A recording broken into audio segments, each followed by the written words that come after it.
One of the things that I've been poking around about in the aftermath of the news of the recent days, and obviously you've got Kliff Kingsbury, the Cardinals head coach, who didn't do the angry and irate Mike Tomlin walk-off when someone dared to ask him about the possibility of going to college. By the way, Mike Tomlin may want to say never, but never say never when it comes to college jobs, given where the money is going.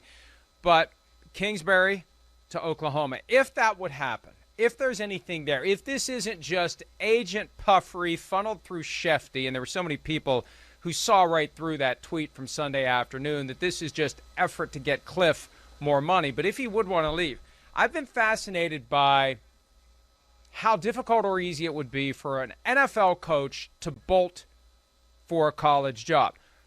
To go from one NFL team to another is impossible unless your contract expires, and very rarely do coaches allow themselves to become free agents and jump to another team. We've had de facto trades of coaches before, whether Herm Edwards, John Gruden, etc., but very rarely do you see a coach leave one NFL program for another. So I thought it would be difficult. I thought that you had to have specific language in your contract that allowed you to leave. And my understanding is, number one, it's team by team, case by case, contract by contract, agent by agent, based upon what is in the contract that would allow a head coach to leave. But secondly, not many teams, if push comes to shove, are going to stand in the way of an NFL coach leaving to coach at the college level. Some would. Some would say no way in hell. You want to go do something else. You want to sell cars. You want to go become a professor. You want to go do this, do that. Fine. But you can't quit coaching football here to go coach football somewhere else, even if it's at the college level. But I say all this just because there is a belief in some circles it's not hard to do. There's a belief that some coaches are going to be attracted to this. And if it becomes an option, Charean, it drives up the price tag. And something that I learned today from somebody who very well knows the market. There are 3 coaches currently making $15 million or more in the NFL. This person believes that within 2 years, the top NFL coaches will be at $25 million per year. Now, Bill Belichick may already be there, but others are going to be joining Bill Belichick, not north of 20, but at 25 or more. And it's overdue. I mean, I look at it this way. You got a $25 to $30 million a year quarterback. You know what you get for that. I mean, we see what Detroit's getting for $33.5 million with Jared Goff.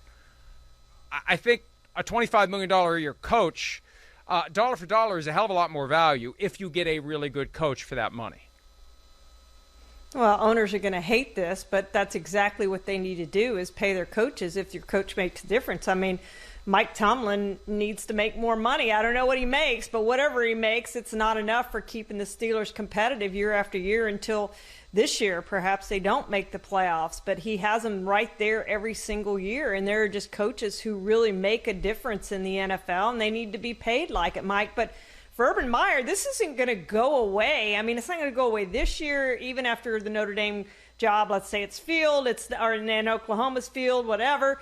It's not going to go away next year because this is who he is and what he does. He doesn't stay at a job very long. He moves in everywhere. I mean, he's done it at every stop that he's been at. He's moved somewhere else. He's always looking at the next job, and when he retires, it's not a true retirement. So this is not going to go away for him. He already has. Right now, he has 9 losses. You know how many losses he had at Ohio State in his entire career there? He had 9 losses. So you would think if this continues, if they don't turn this around, perhaps, and I don't think it'll be this year, but perhaps he starts looking back to the college ranks after this year if he wants to continue to coach, because he's not getting it done in the NFL, at least not this year.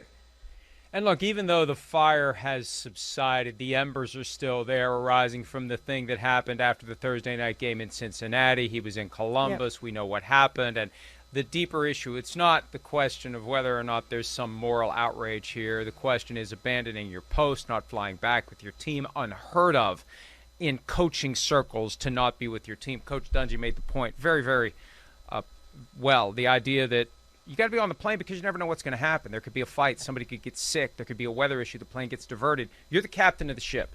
The captain did not get on board the SS Jaguar to fly back to Jacksonville. And I remember being told very reliably that they were vetting whatever excuse, explanation, story he told them about what occurred, and if it turned out that he wasn't telling the truth, that was going to be a potential problem. And just because it hasn't happened yet doesn't mean it's not going to happen Black Monday, or usually what we now see, just like Black Friday starts on Thursday, Black Monday starts on Sunday, and you see coaches being informed that they're done just as the dust begins to settle on the end of their season. So I think that's something to at least keep an eye on as we move forward.